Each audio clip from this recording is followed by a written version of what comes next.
Let me invite you to the Nation Leadership Forum. We're coming to you live from the Kenya Institute of Curriculum Development. And this evening, we are discussing, have education reforms equipped us to be globally competitive?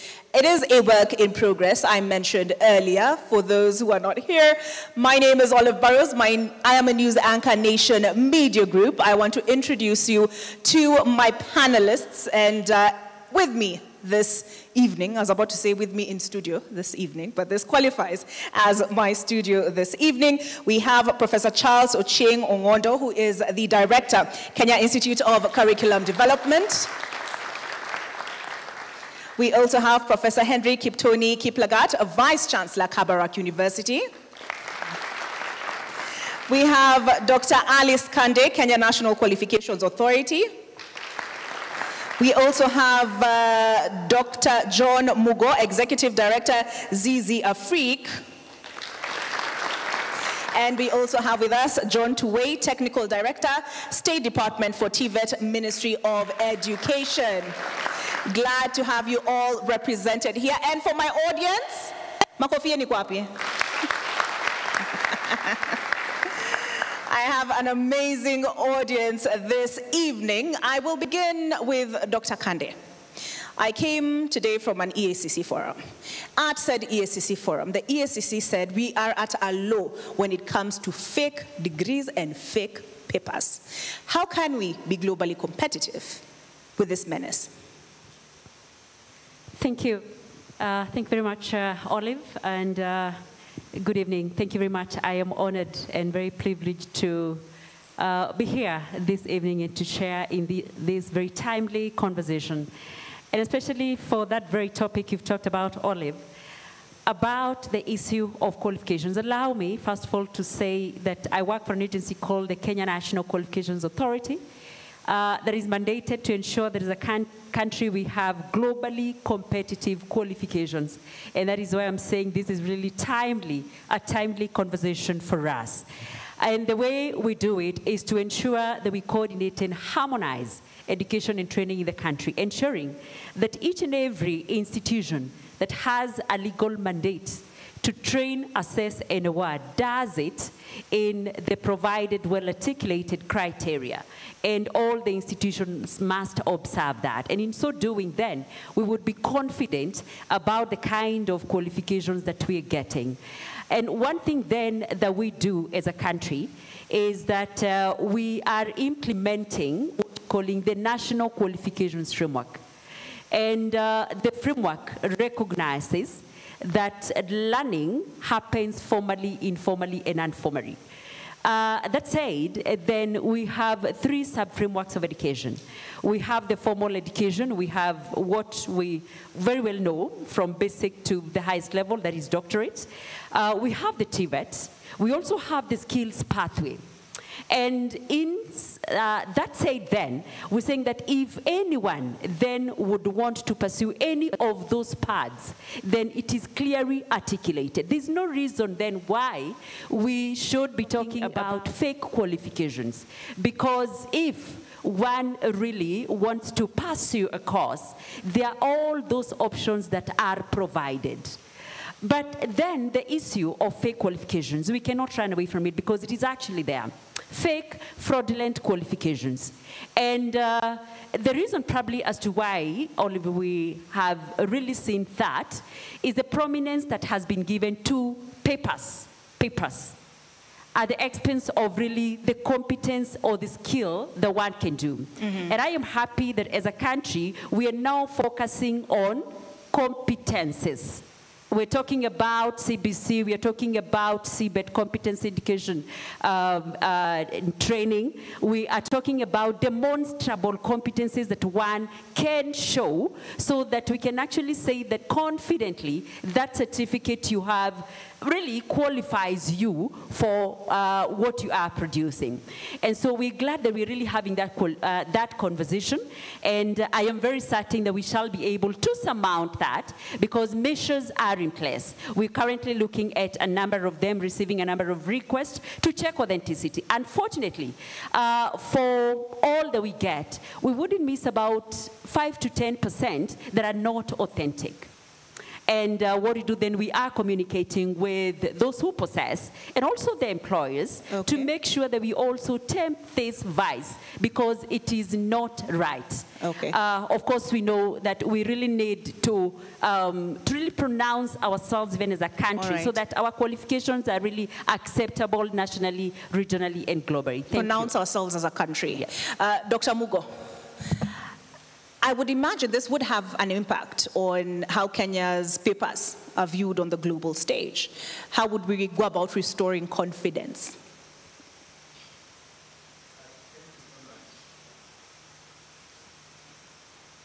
Is it flickering green? There we go. Yes. Thank you. This is a great evening, and thank you so much, Olive. I represent here a constituency called civil society. So I don't work for government. Our work is to congratulate government when things are going well, but also to call out where we see things are not working well. And also being honest with ourselves. The issue of qualifications, things have not gone well. The taste of a good system is in the product. And so often we glorify inputs into education, which is a good thing. The curriculum is an input, teachers is an input, desks, classrooms. But if all those things are in place, and we really congratulate government for being so committed to education, that must be said honestly. Because as Kenya, despite all the issues we will point, Kenya now stands at the top of the continent in terms of goodwill and putting education. There are many things that I think compound the issue of fake qualifications. One of them is the general issue of values. CBC, CBET, we have values-based education, but as long as society doesn't practice these values, we are being unfair to universities, we are being unfair to schools to ask them to produce good certificates when government is producing fake fertilizer and no one is sacked, is producing all the fake things, and our boss who we voted for knows what is wrong and nothing happens. So that actually comes down all the way. And so school just mirrors society, but the injustice we do to ourselves is actually immense, because when we have a fake certificate, let's say a doctor who did not qualify and now has a certificate, imagine the number of deaths. And so one thing is to really say value-based education is now there. We have a curriculum that stipulates, even defines 8 values. But those 8 values is not just the responsibility of the Vice Chancellor to produce good certificates, because corruption has a supply and demand side of it, and none of them is better. So I think this conversation is a call to be true to the cause, and knowing that when we have the right qualifications at all levels, supported by values, then we are advancing our competitiveness. All right. Professor Ngondo, let me bring you in at this point, because as Dr. Kande said, CBC was meant to address this do or die of national exams, that if you do not get an A, your future is finished. So how on the global stage, in a world where we are discussing AI, and as Dr. Mugo said, in some areas, children are still learning outside. They do not have desks, they do not have seats, they are learning on the ground. How competitive can we really be?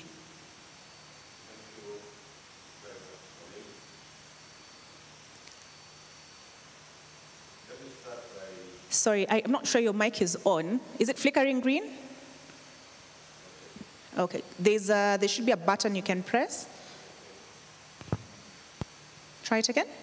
Or Dr. Mugo, do you mind passing him yours? It's okay now. Ah, okay, great. Thank you very much, Olive. Let me start by taking the advantage of being a host to welcome my colleague panelists, to congratulate Nation Media Group for bringing this forum here, and to welcome all the participants to the Kenya Institute of Curriculum Development. We are privileged and proud to host you. Coming to Thank you. I thought we needed that clap. Coming to your question, one of the reasons that Kenya is on the path of curriculum reform is to be able to be in tandem with other nations globally, especially in terms of paying attention the 21st century skills. And you have mentioned that we could be lagging behind in terms of infrastructure and so on. I want to assure the country, because when we develop the curricula, when we think about the resources, when we do our assessment, we do a lot of benchmarking. I want to assure the country, and indeed, as John said, that Kenya is among some of the best, one, curricula that you can find in the world. Two, our teachers are extremely competitive. You may not know that we are exporting a number of our teachers to several countries, especially in the region. And three, yes, we are working hard to make sure we bridge the gap of resources, but we are still among the best in Africa. And I'll take the example of technology. The amount of technology that we have that supports our education system, beginning with what we have here in the Institute alone, is not available in many other countries in the world. For example, did you know that for almost all the lessons that you can expect in Kenyan schools, we have those lessons somewhere in the Kenya Education Cloud that learners and teachers in any school in this country, as long as they are connected, as long as they have the relevant gadgets, can access. And did you know that every school in this country has a projector, has a laptop, and if they are digitally connected, they will be able to access content that is globally competitive in the world. Professor, you can say that with confidence, that every school in the country. Yes, I say that with a lot of confidence, because all I do is reading, and I read about what takes place everywhere so that we are competitive. Competency-based education has three main pillars. One is the curriculum. The competency-based curriculum is as best as any other curriculum in the rest of the world. And indeed, many countries come here for benchmarking, including, you will be surprised, South Africa and Egypt, which we consider to be some of the best. We had a South African delegation here the other day. The second pillar is competency-based teaching and learning, where Teacher Service Commission comes in. And you will agree with me that we have no shortage of qualified teachers. And then the third pillar, of course, competence-based assessment, and that's where we come in.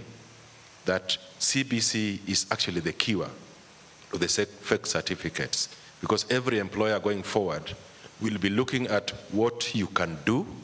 Can you demonstrate that you have the knowledge, skills, and attitudes and values that you claim to have? Then we shall have assessed you continuously, and those records are available right from the time you are in grade 1 up to the time you get to grade 9. We have your records. So you can't wake up and tell us you are an A student when all your continuous formative assessment has demonstrated that you are just approaching expectations. So yes, very competitive curriculum. We'll come back to that, because I'm curious how many people in this room have their children in private school, and if that is a reflection of the confidence they have in our public education system. But we'll come back to that. We'll come back to that. Professor Kiplagat, how watoto wanatoka CBC wanakuja, hawako mbali, and already with the transition to JSS, it was, well, let's just say it was an experience. How ready are our universities? Because we've talked a lot about reform where basic education is concerned. How about institutions of higher learning? Thank you very much, Olive, for that question. As we all know, CBC started being rolled out in 2017 in this country. So currently, we have the students who've been in this program for the longest being in grade 8. So they will be in grade 9 next year. They will join senior school in 2026. And we expect to have them in the universities in 2029. So the universities in this country are now preparing themselves to ensure that when we have these students reporting to universities in 2029, then everything will be ready for them. But even before that time, universities in this country are preparing teachers for students in junior secondary school and some in senior secondary school. So preparedness has started in earnest. And what universities are doing now is they are reviewing their curricula so that their curricula then become CBC compliant. I will give you the case of Kabarak University. Kabarak University is ready as we speak, because in 2021, we partnered with KICD in order to train all the lecturers in the School of Education, Humanities, and Social Sciences. So in our university, we have trainers of trainers. They are compliant, they are properly trained. As we speak now, Kabarak University has reviewed all the curricula in the School of Education, namely Bachelor of Education Arts, Bachelor of Education Science, Bachelor of Education in Agricultural Extension and Education, and Bachelor of Theology, because we have all those in the School of Education. And we have submitted them to Commission for University Education. Those curricula are complete with the designs. So as we train students, even as we speak, when those students graduate, they will be able to teach and be competitive, be competent in CBC delivery in our schools. The Commission for University Education has also required all universities in this country to review their curricula, and a timeline has been given. So by the end of this year, all universities in Kenya will have reviewed their curricula, and CUE will have then accredit those curricula so that they can be rolled out in our universities. We have also been, because we are regulated by Commission for University Education, every university in this country has been asked to form a competency-based implementation committee. In the case of Kabarak University, for example, we have 7 schools, and I have a champion for CBC in every school. Now the 7 champions form the competency-based implementation committee, because review of curricula will not only end in the School of Education. All other schools must review their curricula, be they the School of Law, Business and Economic Science, Medicine and all science, even pharmacy. Because when the students come in 2029, all these curricula must be competency-based, and they must be then be aligned with the system that the country is rolling. And let me tell you this, viewers, this system is good because it focuses on what the students can do.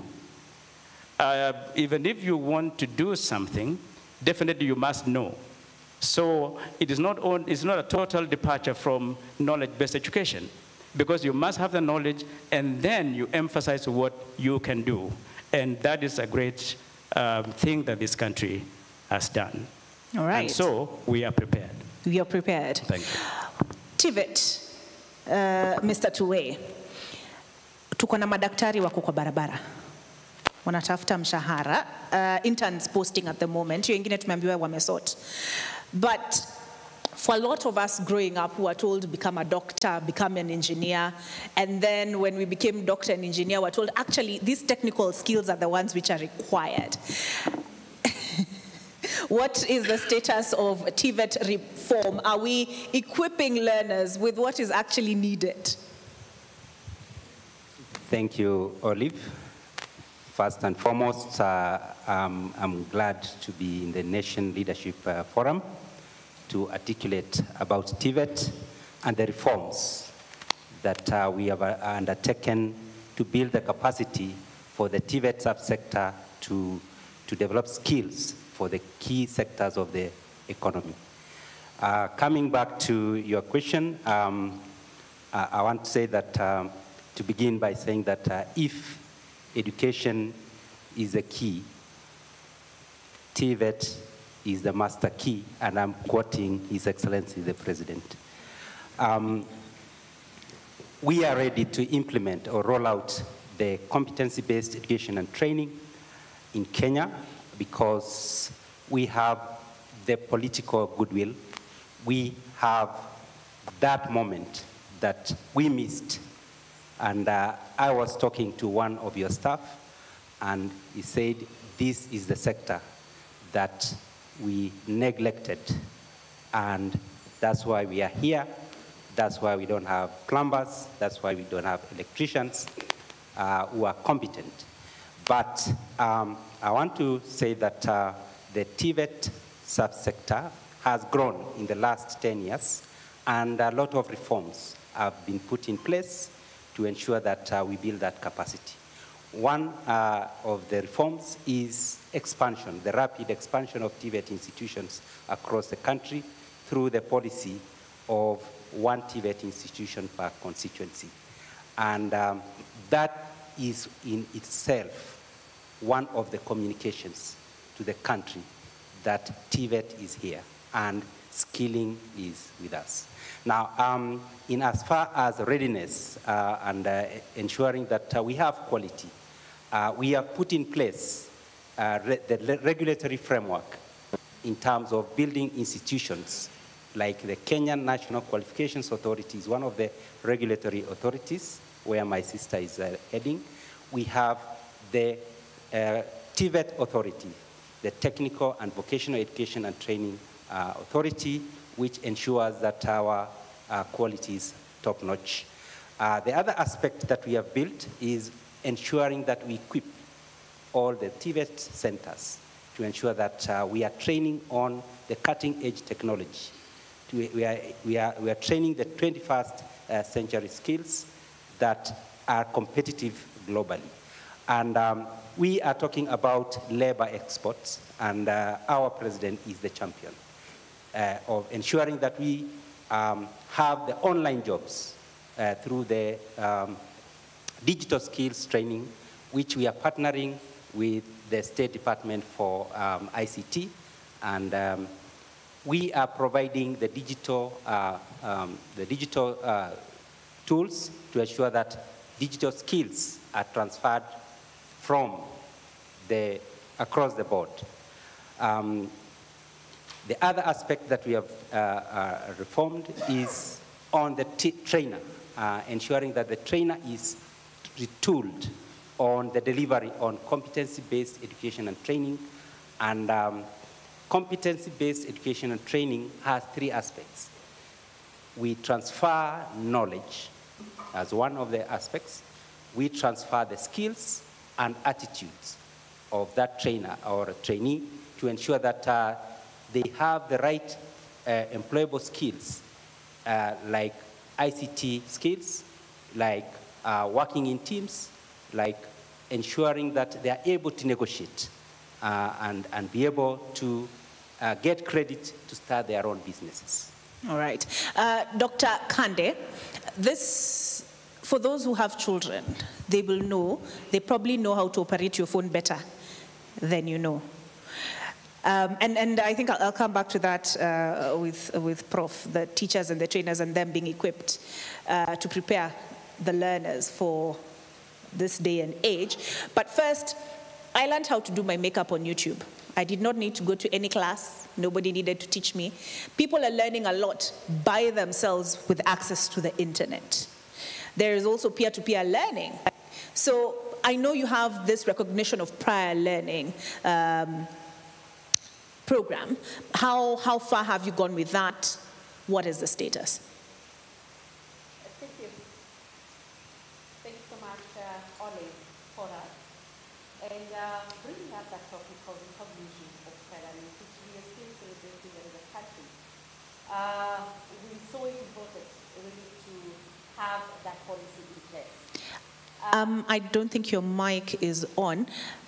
Do you mind using Mr. Tways? Mic, yes. Thank you so much. Yes, recognition of pre-learning. Olive, thank you so much for raising that up.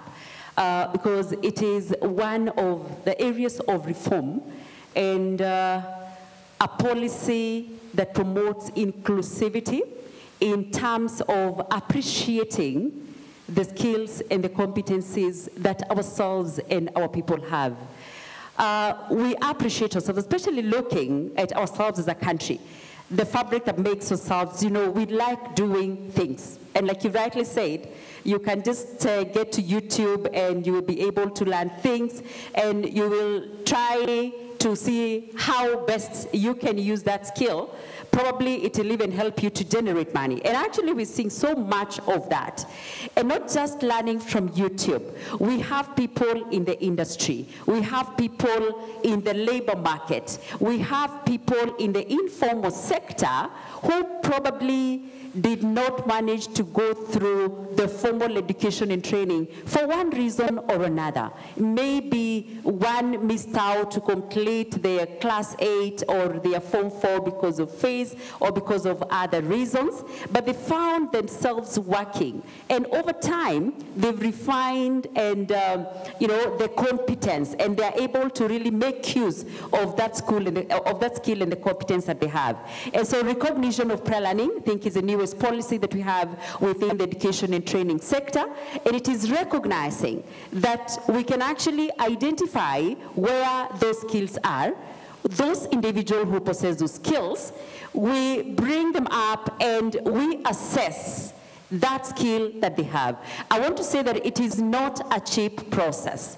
It is not a process that is deemed to compromise our very proud system that we already have, the formal education and training, the classroom training, but it complements, it fills a gap that the formal education and training did not have.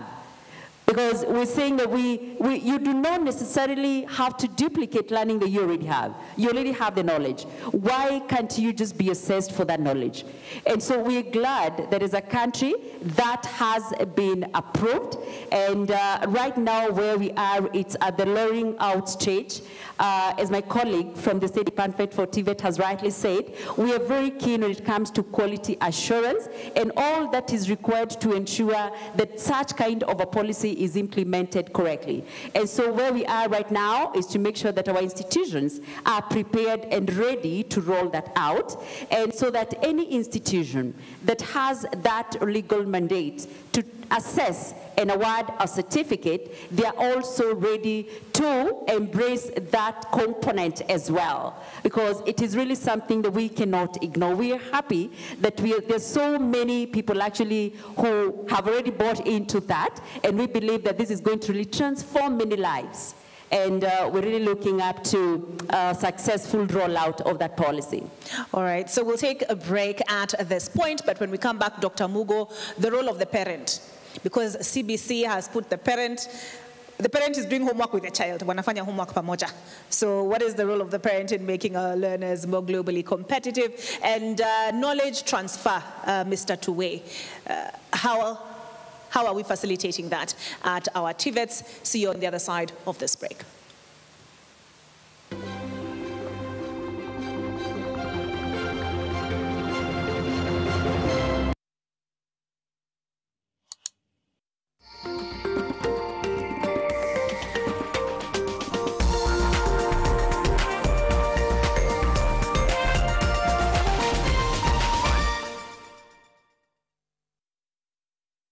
Next time, please, don't visit me without letting me know. It's too dangerous for you to be here. You're unbelievable, JC. You're softening up. They are still my Your parents. parents who lied to your face as a kid, and not just you, JC, but your brother too. Have you forgotten that? I hear it was quite the operation against Nestor Almazan. Congratulations. It's too early to congratulate us, Ulysses.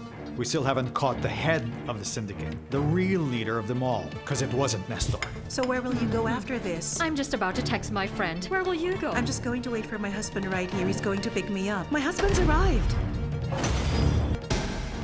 Fists of fate. I tried looking out for you, bro. Hey, you see now? How's the hot bud? Look now, it's burning. Do not hold back in any situation. Eno gets to work on the 6 symptoms of heartburn fast. You do know you said all of that out loud, right? If symptoms persist, seek medical advice.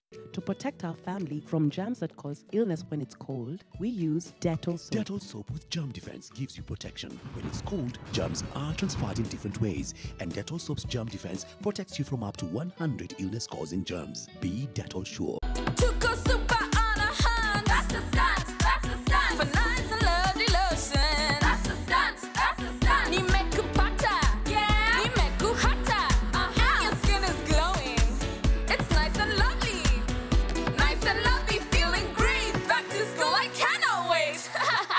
crazy offers. Save up to 180 bob. Buy now at a store near you.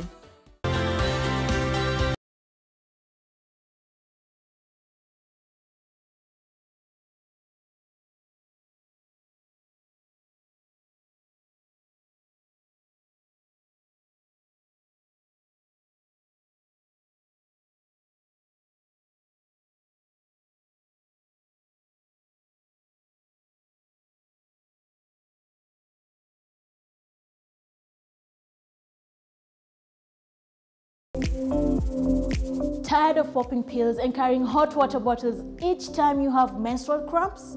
I recommend Deep Heat Period Pain Patch. Convenient to use anywhere, anytime. Tear and remove protective film and attach the patch only once directly to the lower abdomen. The patch gives a penetrating warmth that relieves menstrual cramps and pain for up to 12 hours. Girls, don't give in to the pain. Roto. In a world where dreams are the currency of the brave, she dared to take the path less traveled. She's not just a name in the crowd, but a force to reckon with. She has conquered every obstacle to realize the goal. It's not just about her success, it's about the impact she brings to the society. Nominate a deserving woman or yourself today for the Business Daily Top 40 Under 40 Women 2024. Visit top40.bdafrica.com. Nomination close on 3rd May 2024.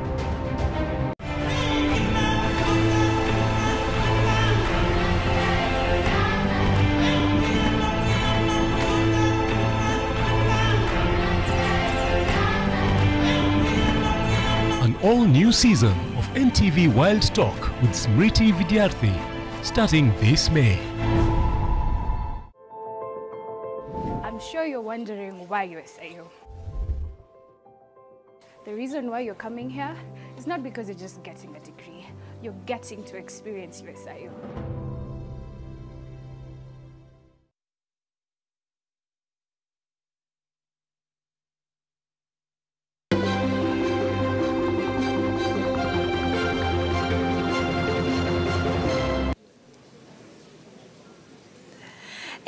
Very good evening to you. We were on break. This is a Nation Leadership Forum, so you can see people are just getting settled back in. And this evening, we are discussing have the education reforms adequately equipped our learners to be globally competitive. And right before we went on break, Dr. Mugo, I had addressed or raised the issue of parents and their role in making learners competitive.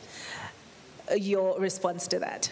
Globally competitive. Yeah, thank you so much. But let me first demystify a myth that one could easily hold on to, that a reform of the curriculum solves all our problems. It doesn't. Because the curriculum addresses the issue of relevance. Are we teaching the right things? But it doesn't address inclusion. It doesn't address equity. It doesn't address quality.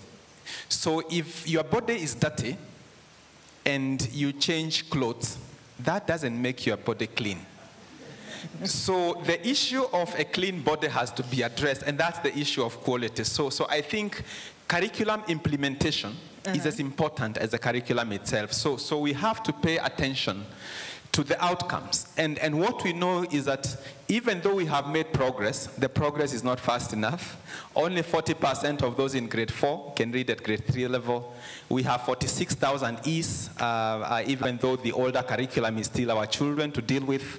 We have employers complaining that they are not getting graduates that have the skills. So we need to also, as we address relevance, and we have Professor Ongondo here doing that, the Teachers Commission looking at the mindsets of the teachers, because it's not just about having skills to teach, but also how to teach. Now, parents are very important. We have placed all our faith in the school, but the parent is the first teacher.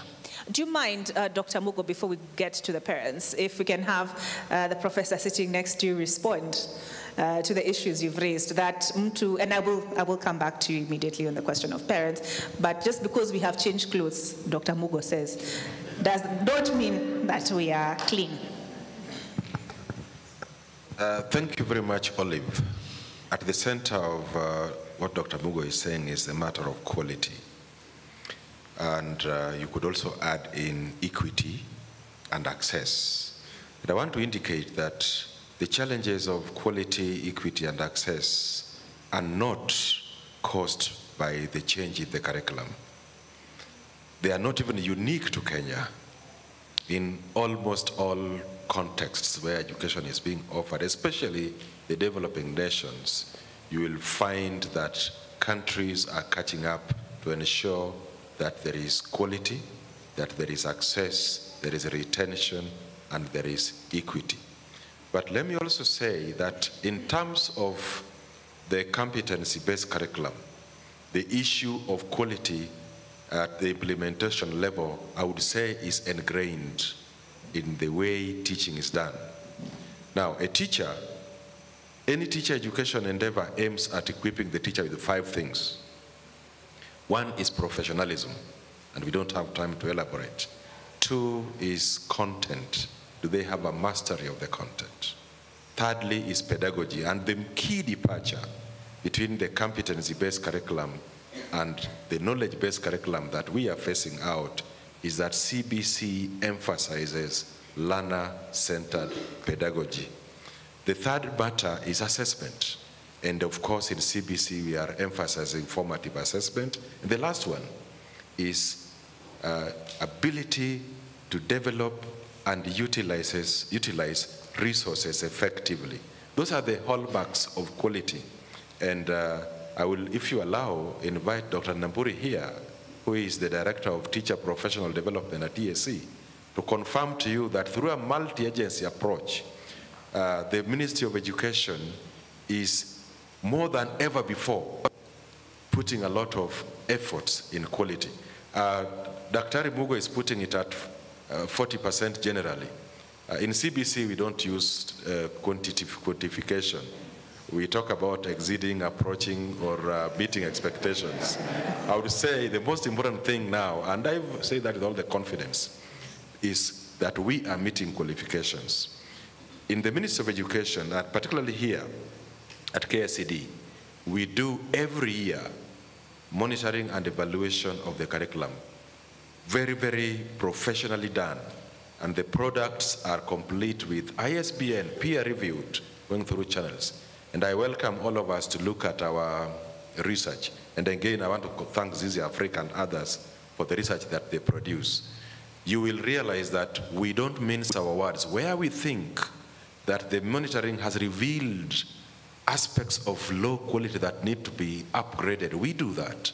And that's where there's a lot of continuous professional development. If you allow Dr. Namburi to come in for a minute, I think he's a very critical person in our midst to tell us about what the Teacher Service Commission is doing, because that falls squarely within their mandate. All right, so as we get a microphone to him, Dr. Mugo, there was a task force set up right before the transition to JSS, made several recommendations. Are we moving in the right direction? Will we start to smell better moving forward? The direction is right. Is very right. We are moving the right direction. The question is pace. The pace is too slow. And I give an example. We all know that there is no difference now between a smartphone, a tablet, a laptop. Those 3 gadgets can serve the same function. So we are struggling to purchase laptops and tablets for children, while the smartphone remains outlawed in the school. So instead of saying, asking children, bring a smartphone if you have one at home or your parent has one, then we see it is 10 learners remaining. We supply 10 tablets. We are trying to use a pro rata kind of capitation that we have sustained that doesn't work, that will never bridge equity in our generation. So while I think there are many bold decisions to make. We removed reputation, grade reputation, which was a very good decision. But no one asks now the grade 2 teacher in November, when they are handing over children to grade 3, how many of your children can read? 4 out of 10. How about the 6? What were you doing the whole year? So we are not bold enough. And so the pace will remain slow. We'll be making, being happy about nice things.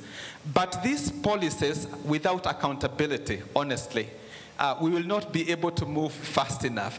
And because Kenya has no minerals, Kenya doesn't have anything. What we are selling is human capital and this global competitiveness, and I thank the Nation Media Group.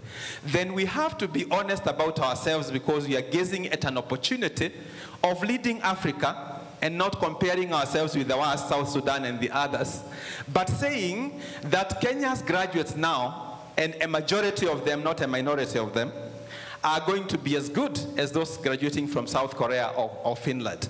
Because if we reach at that level, then for sure, Kenya will lead the rest of the countries in Africa. All right, I will just hand my microphone just for a minute. Thank you so much.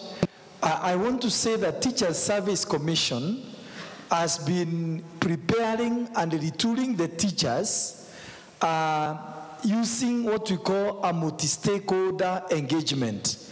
That is, KICD develops the curriculum content, Kenya National Examination Council develops the assessment content, KISE assists in the special needs education content, and therefore Teacher Service Commission gets the national master trainers from all these organizations and coordinates the teacher training. And I want to say with all confidence, we have retooled all the primary school teachers in the country. We have gone ahead and now retooled the teachers who are handling the junior school. And we are starting the process of also retooling the teachers who will be handling the senior school. So it is a capacity building activity which is helping the teachers to rethink about the question of learner-centered teaching approach. And this is a very serious endeavor the government is undertaking, because the training of the teachers is being funded by government, and the Teacher Service Commission coordinates through a multi-stakeholder engagement. Thank you. Thank you for keeping that concise. Dr. Mugo, I don't know whether that has addressed any of your concerns. We will know we have arrived when teachers in public schools will have their children in the public schools, and when politicians will be admitted in public hospitals.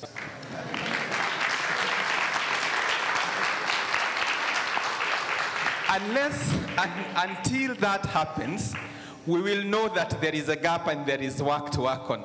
But you asked me, Olive, about parents. I think it's not fair not to talk about parents. Children who are 0 to 3 years, that first 1,000 days are actually the most important.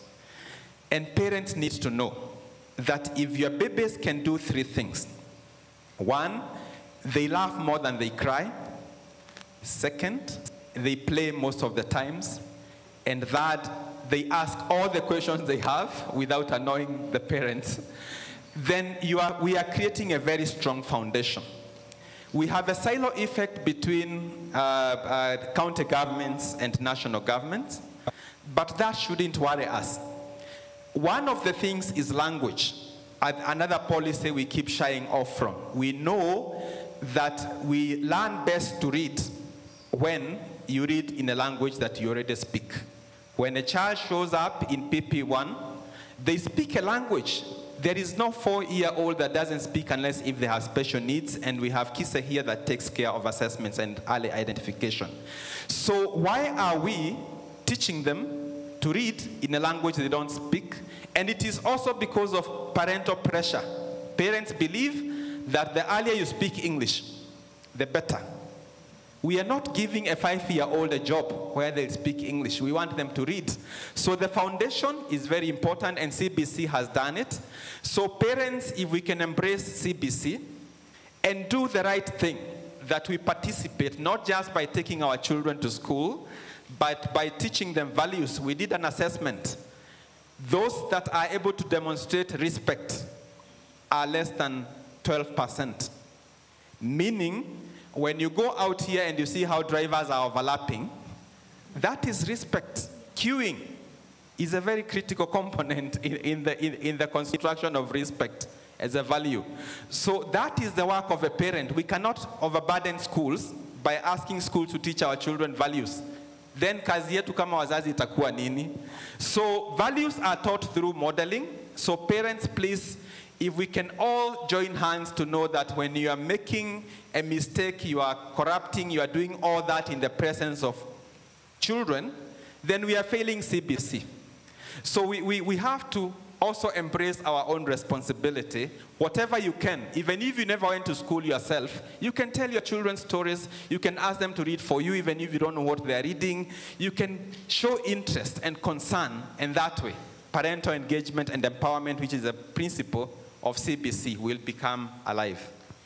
All right, thank you for that. Professor Kiplagat, this week we've spoken a lot about flooding. It's a reality of climate change. It is a reality that is not only confronting Kenyans, it is a global issue. We had the COVID-19 pandemic. It was not closed in any borders, it cut across the globe. How are you equipping your students to provide solutions to the problems of today? Thank you very much, Olive, for that question. Let me begin with the COVID-19 pandemic.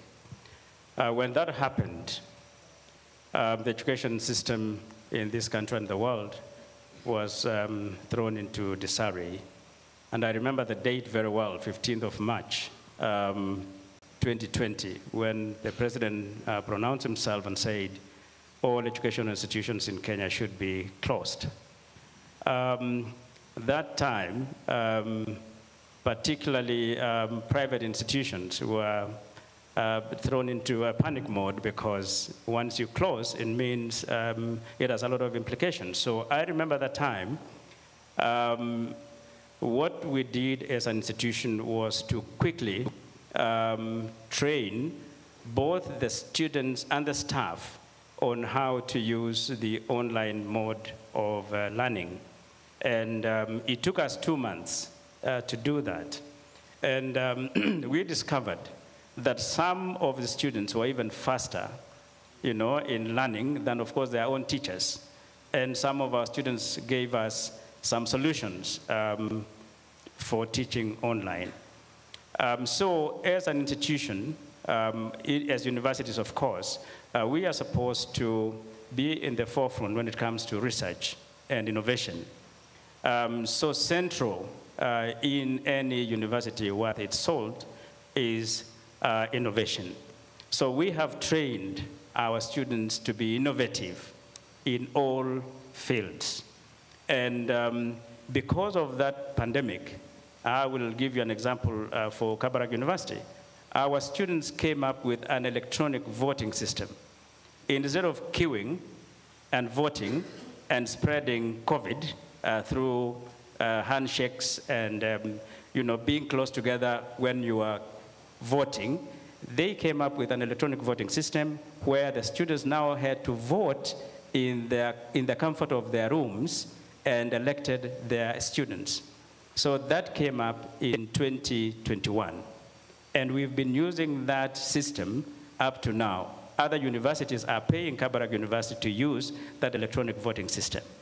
And I wish our country can invest in that electronic voting system that was innovated by Kabarak University students, so that you can use it to run the elections in Kenya, so that you don't have to import an electronic voting system, and then when you have problems, you say you want to open the server. If that is done in Kenya, if you invest in that electronic voting system, we can have an ingrown innovation that can benefit this country, just like the M-Pesa that was started by a Kenyan. And of course, we also have some students. Please pardon me to use examples of my university because that is what I know best. I have students also who come from School of Business and Economics and also School of Medicine and Health Sciences. You must have heard the famous ugali made from grass. Yes. You remember that? Yes. And that ugali can actually be eaten and you can actually survive. But the cost of production is much lower. The cost of producing that flour is much lower than producing the maize flour. So there is so much that we can do. Now on climate change, we teach, in the university now, instruction is not focused on your own county or your own country or your own continent, but you focus in the globe. We want to produce citizens who can go anywhere in this world. Now for climate change, there is so much that is happening in this country. Even now, we are experiencing a lot of rains because of climate change. But if we teach our students to be responsive to what is happening in the world, even the water that is, causing havoc and killing people, in some areas, that water could even be dammed so that when we have a dry spell, we don't cry that animals are dying, that people are dying. Serikali's idea. But there's so much that we can do to provide solutions. And in a nutshell, university education, particularly at the research level, aims at preparing academics to come up with solutions that deal with real problems in the society. But we have a handicap there. For you to do research, you must be properly funded.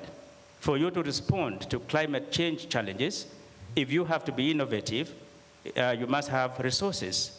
But if you look at the amount of resources set aside for research in this country, say by the national government and even the universities in this country, the percentage is very, very low. So you cannot do much. But we have great brains in this country that can come up with homegrown Kenyan solutions to solve our problems. So let's love our country and invest in our universities and support, and we will come up with solutions that the world may enjoy. Thank you. Thank you for that, Prof. I mean, the example that keeps being given every other day, M-Pesa. All right, Mr. Tuwei, before I open up the floor to questions, what skills specifically are required? What do the trends indicate? Thank you. Thank you, Olive. The specific skills that are transferable. I've talked earlier about the competency-based education and training, and I say that there are three facets. We have the knowledge, we have the skills, and we have the attitudes.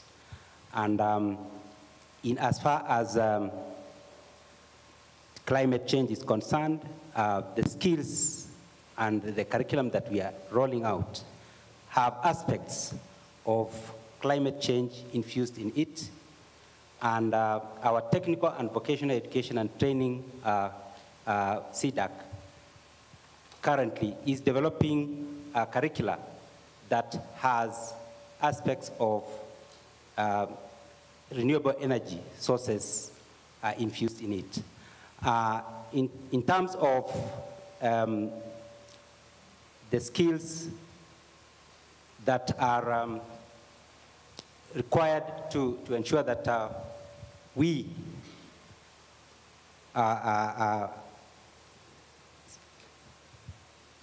which are transferable is we have ICT skills infused in our curricula in every aspect. If it is skills to do with mechanical engineering, then ICT is integrated within that curriculum.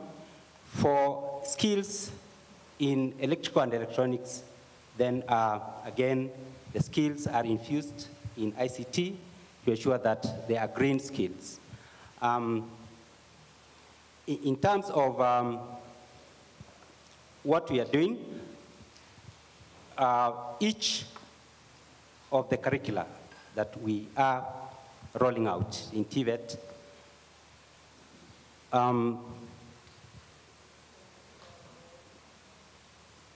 is there a provision for example, we've seen our presidents go to Germany, for instance.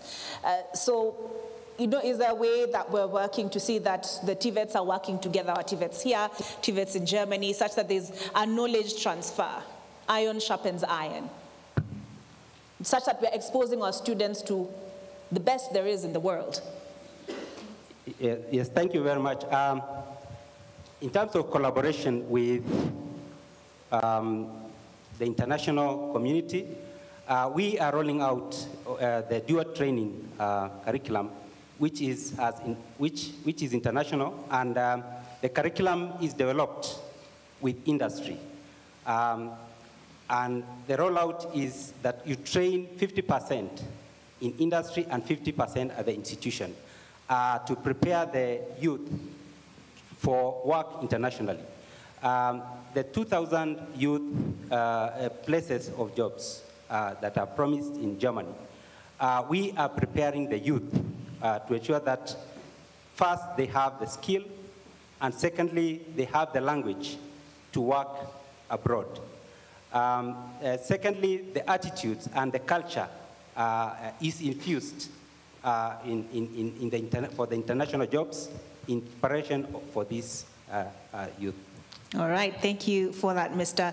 Tuwei. We take a break, but the Nation Leadership what? Nation Leadership Forum will be back on the other side, and in the next segment, our audience will engage our panelists directly.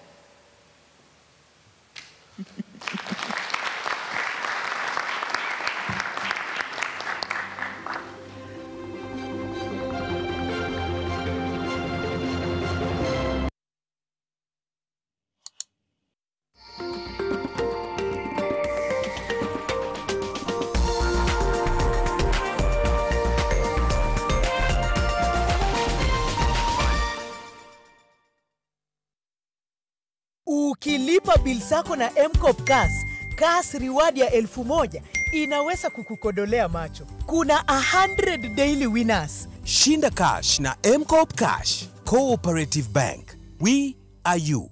Terms and conditions apply. Show off your best skin with Nivea Nourishing Cocoa Body Lotion. Now with 5-in-1 complete care.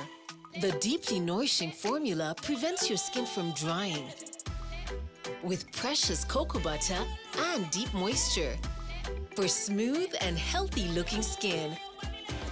Step out in confidence with our most complete care from the world's #1 skincare brand.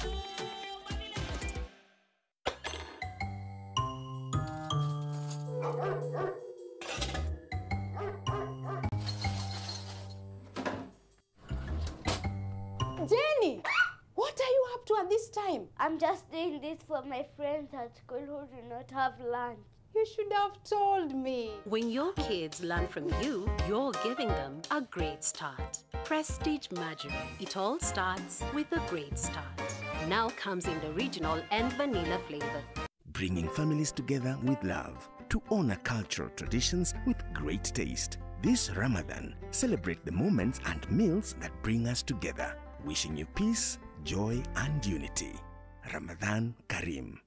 Dark marks keep coming back. Any tips? Double the vitamin C power. New Garnier Vitamin C Day and Night Serums. Daily with the #1 Vitamin C serum to correct dark marks. At night, new 10% Vitamin C serum to help prevent their reappearance. Together, twice as fast dark mark reduction. The Power Duo. New Garnier Vitamin C Day and Night Serums. By Garnier, naturally. Deals kila wiki na Carrefour. Enjoy Guru Special Basmati Rice 5 kg at 945 shillings. Carrefour Vegetable Oil 5 liters at 999 shillings. Fresh chicken leg bone in 5 kg at 599 shillings. Onion red at 165 shillings. Higher Android TV 43 at 26995 shillings. Deals kila wiki na Carrefour. Hi there, my name is Dr. George Washuri. I am here to present to you a wonderful place you can build a retirement home.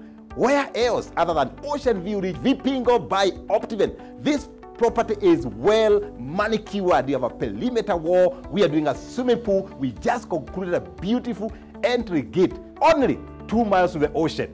What are you waiting for? Do you want to retire in the coastal region? Call this number 0790 300 300. The best property ever.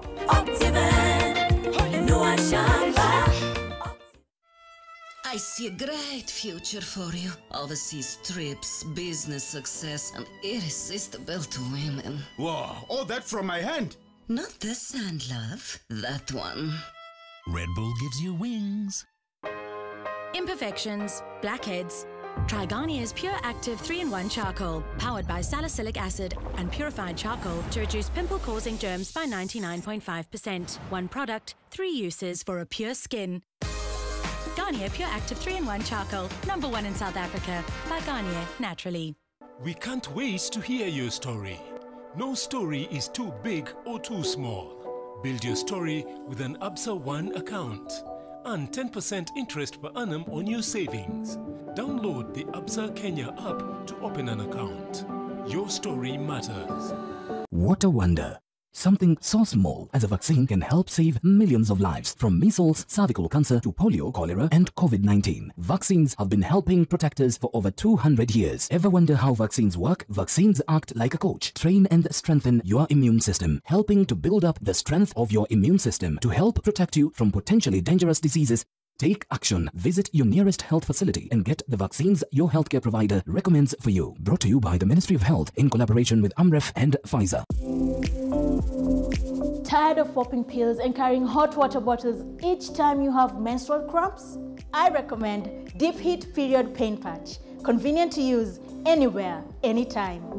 Tear and remove protective film and attach the patch only once directly to the lower abdomen. The patch gives a penetrating warmth that relieves menstrual cramps and pain for up to 12 hours. Girls, don't give in to the pain. Roto. Deals kila wiki na Carrefour. Enjoy Guru Special Basmati Rice 5 kg at 945 shillings. Carrefour Vegetable Oil 5 liters at 999 shillings. Fresh chicken leg bone in 5 kg at 599 shillings. Onion red at 165 shillings. Higher Android TV 43 at 26995 shillings. Deals kila wiki na Carrefour. This is NTV.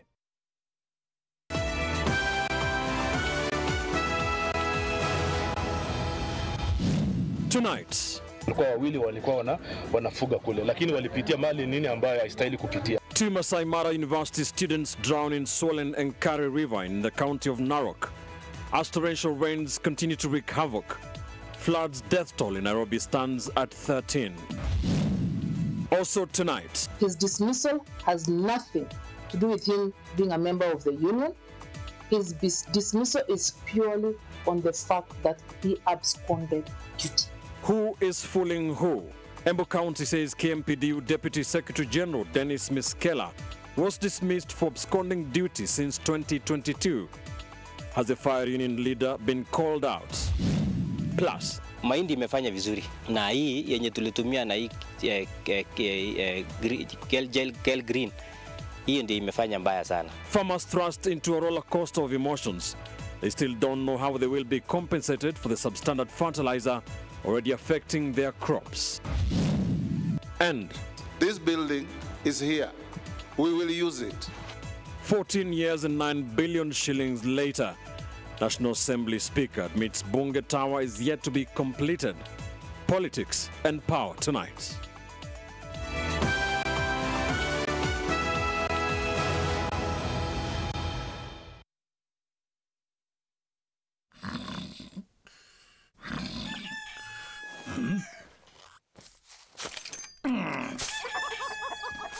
Well, The early bird doesn't just catch the worm.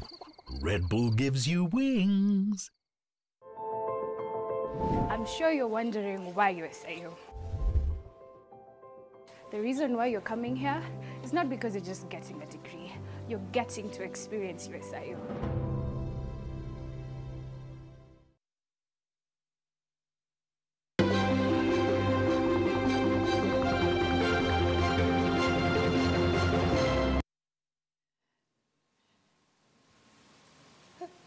Welcome back to the Nation Leadership Forum. This evening we are examining because we're discussing matters education, how reforms in the sector, are they equipping our learners to be globally competitive? When we're coming to you live from the KICD, Kenya Institute of Curriculum Development. As promised, we have a couple of questions from our audience tonight. We'll start with Dr. Mwaka, Daystar University. Right. Thank you so much, Olive, for this invitation. And you can stand so that right. Thank you so much, Olive, for this invitation, and also the panelists. Very great discussion. And my name is Dr. Mwaka, the Director for E-Learning, Daystar University. I would like to pose my question to Dr. Ken Kiwe, Director General.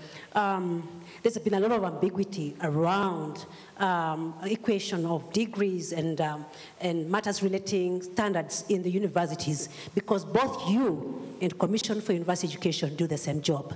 Now, making it very difficult for us to be competitive out there, because applicants from outside the country find it so difficult to know who is literally responsible. Are you responsible? Is it the Commission for University Education to check on the relevance of a degree from outside the country or a foreign degree?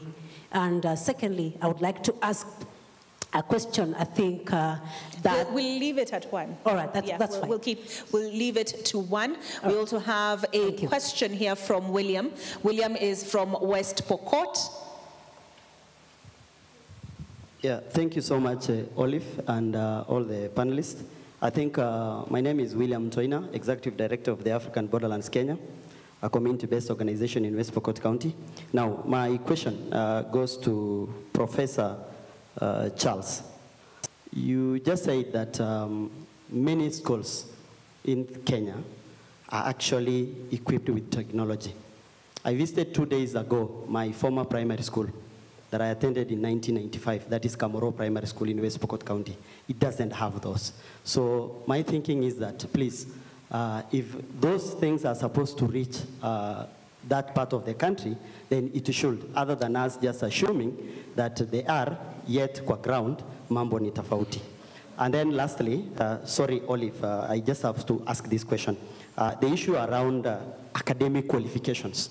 I think as a country, I'm a graduate of the University of Leicester in England, and one of the things that they look at around qualifications from Kenya is that we are doing so well. But now, with the issue of the fake qualifications, it's really going to affect us, and it will make that students coming from Kenya going to other countries will be taking many years, like foundation years, because of the integrity around our qualifications. And then finally, our politicians, please, appoint people in leadership and appointive positions who have qualifications. I was disappointed the other day when an ambassador was just being asked about the GDP, and he is supposed to go and represent our country. I was disappointed as a scholar from West Pokot County. Thank you. Thank you for that, William. Next, we have Teddy Warrior, Director Kavu, Climate Advocates of Voices Unite Us. Thank you for pronouncing it well. My name is Teddy Warrior, as has been said. I have a very practical questions to the director of KICD. Teddy, do you mind holding up the mic a bit closer? Is it better? Yes, much better. So I have a specific question to the director, Charles. We had put in a book called Climate Innovation Challenge, Climate Education Workbook. And I think we submitted the third review yesterday. And we have included a lot of the flora and fauna found in Kenya, because Kenya is supposedly the climate change capital of the world. Yet if you ask a Kenyan school child, what's the name of climate change in their language? They don't even know. And if I even ask many Kenyans here, what's the name of climate change in Swahili, they don't know. If I ask a Kenyan, what do you call a flood in your language or even in Swahili? Or even what do you call soil erosion? In my language, indigenous knowledge, but also make it as practical as possible. For example, to stop floods in Kenya or in my village in Nyakach or in Nyabondo, you can use banana stalks to stop that, and you can also grow sisal. It's very practical, which could have helped us at a time like this. The second question. No, Teddy, I'm going to leave it at that. Thank you, and, Olive, for your opportunity. And thank you for understanding, Teddy. Just two more questions. I'll start. There's a question on special needs. Education, just here. So I'll give that priority.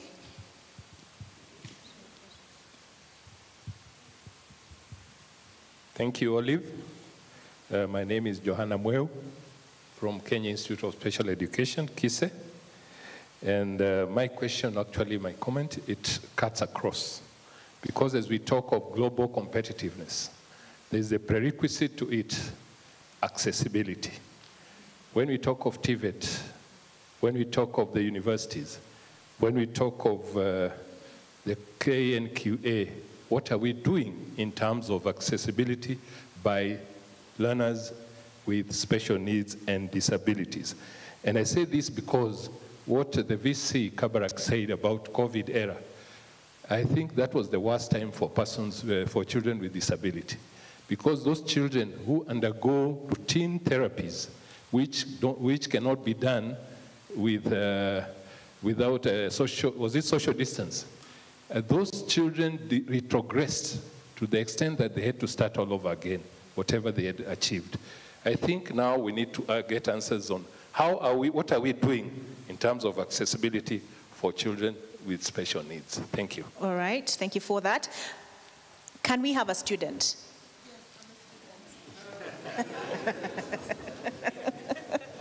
Thank you. Oh, goodness. Thank you so much for this opportunity. Thank you also to the panelists. My name is Samita Mwaniki. I'm a student at Strathmore University. And I really like that there's so much that is being done in terms of putting structures in the education system. And as a young person with climate change and hearing about green jobs and green skills, I just can't stop thinking about how society is also not ready to embrace us. It's not ready to embrace this change that is coming with the education reforms. So I'd like to pose this question to anyone in the panel. What reassurances can you give young people, the younger generation that is coming from, that is to benefit from these education reforms? How are they going to be embraced and supported by society? Thank you. All right. We'll, because of time, I'll ask my panelists to be as concise as possible. I'm sure they're well able. Dr. Kande?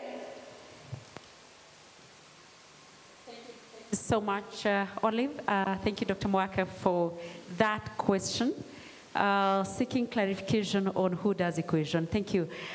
Yes, Commission for University Education and Kenya National Qualifications Authority, and also TVETA, Technical Vocational Education and Training Authority, are actually siblings of the same mother.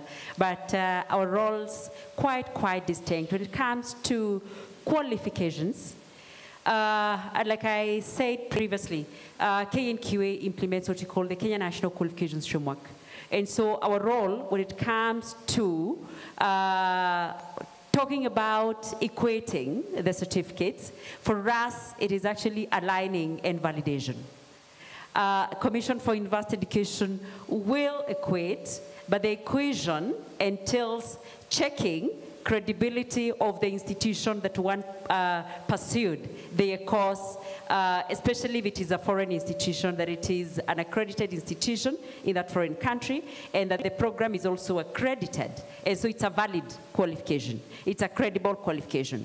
But we need to map that qualification to the framework so that we can actually confidently say that if you come with a diploma that is level KNQF level 6 from another country, we would want to ascertain the level, the suitability, that it actually suits the level 6 that we have here. So that is exactly what we do. So we look at a number of parameters, including the learning outcomes and the system of that country where one studied, and so we will be able to look at that certificate, be it a degree or a PhD or a master's or any level of learning the one brings, and we will be able to map it into the framework. And so we will do alignment and validation. And so we're able to really clarify to the stakeholders that those are functions that are quite distinct, and we are doing this very deliberately and approaching the institutions to just make it clear on what exactly we mean by mapping the qualifications in the framework, and then also what checking authenticity and equating all that entails. Thank you so much for that question. All right, Professor Ngondo. Thank you very much, Olive. Let me start very quickly by answering a rhetorical question by Dr. Mugo here and say that 90% of Kenyan children, including mine, are in public schools.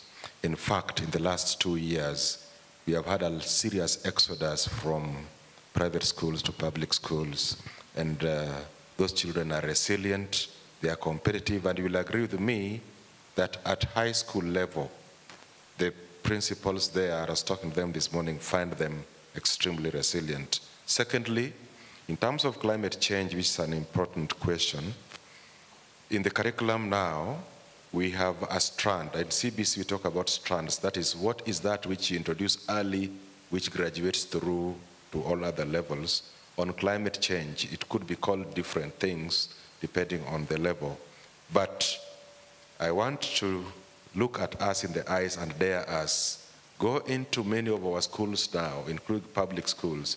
Our children are problem solvers. They are able to address pertinent and contemporary issues, including matters of environmental conservation, including matters of water that is just flowing, that is not harnessed, and so on. A specific question was raised on equipment. The government distributed projectors, tablets, and some technology equipment to all schools. One of the challenges we face as government is data, and Dr. Naburi and many other colleagues here in education will confirm to you, including books, which KICD is responsible for distributing. Some schools don't give us accurate data, even on the numbers of children, or even on their registration status, and whether they receive those books or not. That kind of information should come to us so that it is addressed, because if you went to probably more schools in the area, you will find they have the equipment. Lastly, a question asked by Teddy, I think on the climate change. Yes, one of the things that we have done in CBC is to accept a lot of books and other curriculum support materials published by other Kenyans. What we insist on as government is that you bring them to the institute, we evaluate them to assure that they are relevant to the child, they are accessible, and they don't contain any issues that may be retrogressive. They are sensitive to gender, sensitive to culture, sensitive to the age of the children. So let it be clear through this forum, thank you, Olive, that KICD is only a publisher of a last resort now. The materials that we acquire and distribute as government are developed by we people here. Please join the publication stage, including publishing materials in indigenous languages. The government will approve them, and if you compete well enough, we shall distribute them. And just the last one, yes, thank you for the student who asked the question. The populace is already quite embracing what our children are doing. You will be assured that